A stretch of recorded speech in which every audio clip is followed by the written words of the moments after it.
Hello दोस्तों, Manju Hindi story में आपका स्वागत है। आज की कहानी है माँ का प्यार। रीमा को हमेशा से लगता था कि दुनिया की सबसे सुंदर चीज़ एक बच्चे की ऐसी होती है। जब उसकी गोद में नन्ही सी बच्ची आई थी तो उसने सोचा था कि अब उसकी ज़िंदगी पूरी हो गई है। उसने उसका नाम रिया रखा। बड़ी बड़ी चमकदार आंखें और मासूम मुस्कान वाली वह बच्ची पूरे परिवार की धड़कन थी। रीमा उसके भविष्य के सपने देखने लगी थी। उसे लगता था कि रिया बड़ी होकर डॉक्टर बनेगी या शायद डांसर या फिर पेंटिंग करेगी। सपनों की कोई सीमा नहीं थी। लेकिन धीरे धीरे समय बीतता गया। जैसे जैसे रिया बड़ी होती गई, रीमा ने महसूस किया कि वह बाकी बच्चों जैसी नहीं है। 2 साल की उम्र तक भी उसने ठीक से बोलना शुरू नहीं किया था। जब मोहल्ले की बाकी बच्चियां खेलते हुए कविताएं गुनगुनाती, रिया बस उन्हें देखती रहती। 3 साल तक भी उसकी चाल डगमगाती थी और वह अक्सर गिर जाती थी। शुरू में सबने कहा, बच्चे देर से भी बोलते हैं, चिंता मत करो। लेकिन रीमा का माँ वाला दिल समझ चुका था कि कुछ तो अलग है। डॉक्टरों की लंबी कतारें, टेस्ट, जांचें, आखिर रिपोर्ट सामने आई। डॉक्टर ने कहा, आपकी बेटी एक स्पेशल चाइल्ड है। उसका विकास धीमा होगा। शायद सामान्य बच्चों की तरह कभी बोल ना पाए या चल ना पाए। आपको धैर्य रखना होगा। यह सुनते ही रीमा की दुनिया जैसे रुक गई। आंखों से आंसू बह जा रहे थे। उसे लगा जैसे किसी ने उसके सारे सपनों को तोड़ दिया हो। लेकिन अगले ही पल उसने अपनी बेटी की आंखों में देखा। उस मासूमियत में इतना विश्वास था कि रीमा ने ठान लिया, चाहे दुनिया कुछ भी कहे, वह अपनी बेटी को कभी हारने नहीं देगी। अब रीमा की ज़िंदगी का मकसद सिर्फ एक था, अपनी बच्ची को सिखाना, उसे संभालना और हर हाल में उसके चेहरे पर मुस्कान बनाए रखना। उसने दिन रात किताबें पढ़ी, इंटरनेट पर जानकारी जुटाई, डॉक्टरों से मिलती रही। वह जान गई थी कि स्पेशल बच्चों को ज़्यादा धैर्य, ज़्यादा समय, बिना शर्त प्यार की ज़रूरत होती है। समाज का रवैया आसान नहीं था। पड़ोस वाले ताने कसते, इतनी कोशिश कर रही हो पर फ़ायदा क्या है। रिश्तेदार कहते, बेचारी लड़की कभी स्कूल नहीं जा पाएगी। कई बार तो रीमा का मन टूट जाता था।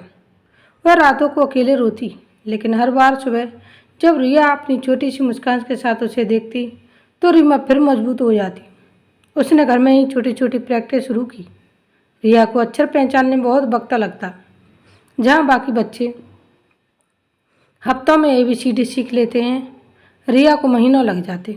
लेकिन जब पहली बार उसने टेढ़ा मेढ़ा सा आ लिखा तो रीमा को लगा जैसे उसने कोई बहुत बड़ी जंग जीत ली हो। उसके लिए यह किसी मेडल से कम नहीं थी। रीमा का हर दिन संघर्ष से भरा था। सुबह जल्दी उठकर घर का काम निपटाना, फिर रिया के साथ बैठना, उसे लिखना, पढ़ना, सिखाना, फिजियोथेरेपी कराना, ये सब उसकी दिनचर्या का हिस्सा बन गया था। कई बार रिया जिद करती, कॉपी फाड़ देती, खिलौने फेंक देती, पर रीमा ने कभी गुस्सा नहीं किया। वह जानती थी कि उसकी बच्ची के लिए हर छोटी बात आसान नहीं है।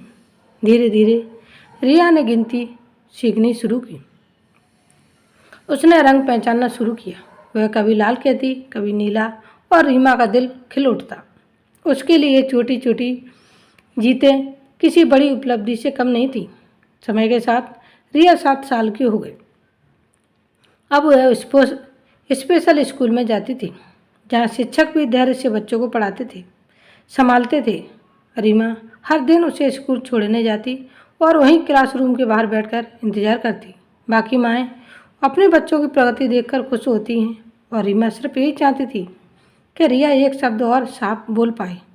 फिर आया वह दिन जिसने रीमा की ज़िंदगी हमेशा के लिए बदल दी। स्कूल का वार्षिक समारोह था। पूरा हॉल बच्चों और अभिभावकों से भरा हुआ था। कोई गाना गा रहा था, कोई नाटक कर रहा था। रीमा अपनी बेटी को पीछे से बैठा देख रही थी। उसके मन में डर भी था और उम्मीद भी। अचानक एंकर ने कहा, अब स्टेज पर आएगी रिया, जो हमारे लिए एक प्यारा सा सरप्राइज लेकर आ रही हैं। रीमा का दिल जोर जोर से धड़कने लगा। उसने सोचा, क्या मेरी बेटी सच में स्टेज पर जाएगी? कहीं डर गई तो, कहीं कुछ बोल ना पाई तो। लेकिन सबकी निगाहों के सामने रिया धीरे धीरे उठी। उसके छोटे छोटे कदम डगमगाते हुए स्टेज पर पहुंचे। हाथ में एक रंगीन कार्ड था जिस पर उसने अपनी मासूमियत से कुछ रंग भरे थे। पूरा हॉल खामोश हो गया।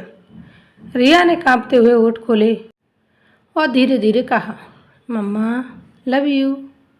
सिर्फ 3 शब्द, लेकिन उन 3 शब्दों में एक माँ के लिए पूरी दुनिया छिपी हुई थी।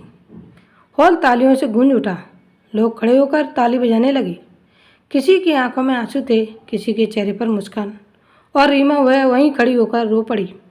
खुशी के आंसू उसके गालों पर बहने लगे। उसकी बेटी ने पहली बार इतने साफ शब्दों में अपनी भावनाएं व्यक्त की थी। उस पल रीमा को लगा कि उसकी सारी मेहनत रंग लाई है। कितनी बार उसने समाज के ताने सुने थे, कितनी बार रातों को अकेले रोई थी, कितनी बार खुद को कमज़ोर महसूस किया था। लेकिन आज उसकी बेटी ने साबित कर दिया था कि प्यार और धैर्य से कुछ भी असंभव नहीं। उसके बाद से रीमा और रिया की ज़िंदगी बदल गई। अब मोहल्ले वाले वही लोग रिया को देखकर कहते, वाह कितनी प्यारी बच्ची है, कितनी मेहनत कर रही है। अब रिश्तेदार भी उसकी तारीफ करने लगे। लेकिन रीमा जानती थी कि उसकी असली जीत सिर्फ उसकी नहीं बल्कि उसकी बेटी की भी थी। रिया ने उस दिन साबित कर दिया था कि स्पेशल चाइल्ड किसी कमी के साथ नहीं आती। वे अलग होते हैं, लेकिन उनमें एक अनोखी मासूमियत और ख़ास ताकत होती है। उन्हें ज़रूरत होती है तो सिर्फ प्यार, धैर्य और उस माँ की अटूट ताकत की जो हर मुश्किल का सामना कर सके। रीमा अक्सर सोचा करती है कि अगर उसने शुरुआत में हार मान ली होती, अगर वह समाज की बातों में आ गई होती, तो शायद रिया कभी ये शब्द नहीं बोल पाती। लेकिन अब उसे पूरा यकीन है कि उसकी बेटी धीरे धीरे सही पर अपनी राह खुद बनाएगी। रात को जो रिया उसके पास आकर गले लगती और अपने तोतले शब्दों में मम्मा कहती तो रीमा को लगता कि उसने दुनिया की सबसे बड़ी दौलत पा ली है। उसके लिए अब कोई सपना अधूरा नहीं था। माँ का प्यार बाकी चमत्कार करता है। आज की कहानी यही समाप्त होती है। मिलते हैं नई स्टोरी वीडियो के साथ। Thanks for watching. Please like share and subscribe. धन्यवाद दोस्तों।